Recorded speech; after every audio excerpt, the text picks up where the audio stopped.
Markets have been volatile as the Middle East conflict continues, but under the surface, there are some shifts taking place. Joining us now to discuss is Jeff Evans from TD Asset Management. Jeff, great to have you back. Everyone's trying to navigate this market and figure out what's going on. Let's talk about the implications of the conflict. First of all, great to be back. Always a pleasure to be here, and thanks for having me on. And yeah, it's been a not just 1 year, but multiple years now of volatility in the markets. This, of course, just being the latest incident to come in. We've had this now for the past year with a lot of tariff turmoil and other geopolitical news. Take it back the last 5 years, we've had inflation, interest rates, COVID. It seems to be just one shock after another hitting the markets. I think when you get into these periods of volatility and uncertainty, the important thing is to take a step back and look at things at a bigger picture level. And for me, that is what drives markets over the longer term. Ultimately, it's earnings. If earnings go up, it may not happen right away, but eventually the market tends to recognize that. You do tend to see stock prices follow earnings over the long term. It's a very important anchor. And so really the key here is let's just take a step back and see what's happening with earnings growth and where earnings growth still is in the market. Of course, for the past 10 to 15 years, it's really been about the U.S. and the U.S. tech stocks. That's been the dominant source of earnings growth. What you started to see last year was interesting. It was the first year in really 15 years where earnings growth started to broaden out outside of the United States. EFI hit an all-time record high. It took 15 years to get there, but all-time record high. Started to see some earnings growth and other opportunities that weren't just U.S. tech companies. Lots of people started to expand outside of the U.S. and go into other markets. And then what you've had now is this other conflict come in that is now questioning whether we need to be rotating. So the first thing is people are going back and saying, well, hey, wait a minute, the U.S. is also at record high earnings. It's not just EFI, it's still the U.S. And the U.S. is still growing those earnings at a faster rate than EFI. So yeah, it's great. EFI's got a record earnings level. They're growing earnings, but I can still get better in the United States. And I don't have to deal with all of the other, the conflict, the uncertainty, and everything else. The other key piece here is I think people are reminded a little bit about how fragile growth is outside of the United States. Just to give you a couple of examples of that, if you look at Australia, and I was reading about this earlier today, Australia is down to 2 or 3 refineries to serve the entire continent. It's a little frightening. They've really unwound a lot of that capacity over time, heavily dependent, 90% plus of gasoline imports into Australia are seaborne. They come from other countries where they refine the crude. So you have 2 to 3 ships a day coming into Australia. If those ships stop showing up, you've got about 30 days of supply of gasoline for the entire country. I don't want to think about what happens if that disappears, but you have very, very fragile growth in Australia. That's maybe one of the more severe examples out there. But you're seeing the same thing across Europe. We saw this with the Russia crisis a few years ago. Gas prices go up, or you couldn't even get access to the gas. German industrial capacity collapsed 25 to 30% in a very short period of time. And it's either because it just wasn't economic to run the plants, or you're just going to get the gas to run them. And so when you have an event like this, it just reminds everybody, unfortunately, in Europe's case, they fixed a little bit of the supply issue. But then you've also got cases like Australia where they've actually just made their scenario worse over time and really haven't focused on fixing the supply chain.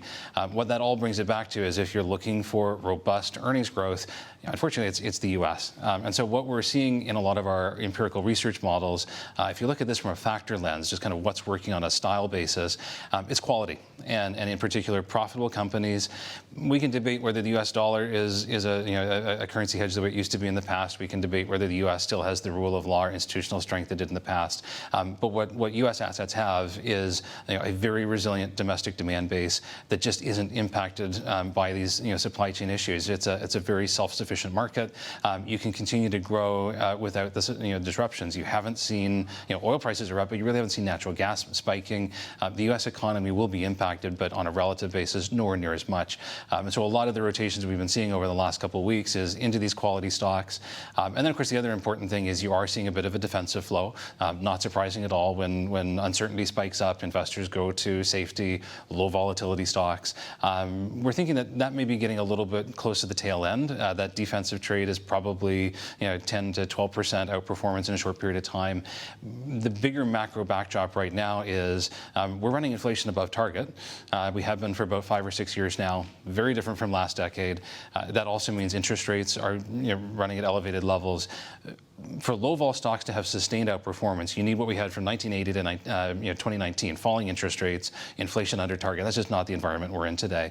And so we think there's probably maybe a little more room as this uncertainty persists for a few weeks. But ultimately, we'd expect a lot of this defensive rotation to unwind as the markets settle down. We get a little bit of calm. But I think importantly, the critical bid here is quality assets are back, and there's a realization that maybe this growth opportunity outside of the U.S. is a little bit more fragile than people thought last year. One part of the market that obviously had a big move before this conflict erupted in the Middle East were the software stocks, in the sense that when you're talking about rotation of money, perhaps investors getting a little less defensive, looking for quality. What do you think about the software space right now? Because they've really been beaten down. Yeah, so I think that's the other big rotation we've been seeing over the last little bit. Some people call it the halo trade, so the hard asset, low obsolescence stocks moving out of software, which is predominantly intangible. It's basically whatever's in the heads of the engineers, and those engineers can move around whenever they want to. I think people are realizing there's a value to, if you have an asset, whether it's real estate, infrastructure, big asset stuck in the ground, you can't pick up and move it, and as long as it has a very strong business case and a moat, those assets should continue to generate value. So we've certainly seen that rotation in the market, and then it's just been accelerated by all the advances with AI and Claude. That's kind of started at the end of December, with just the advances in coding, really questioning whether or not you need programmers anymore. And then that very quickly spread to, well, it's not just programmers, it's insurance agents, and it's maybe real estate brokers and financial analysts. There's all sorts of other questions of how far can AI go. I think one interesting anecdotal piece, Amazon had a number of disruptions a few weeks ago. They had been relying heavily on AI-generated code.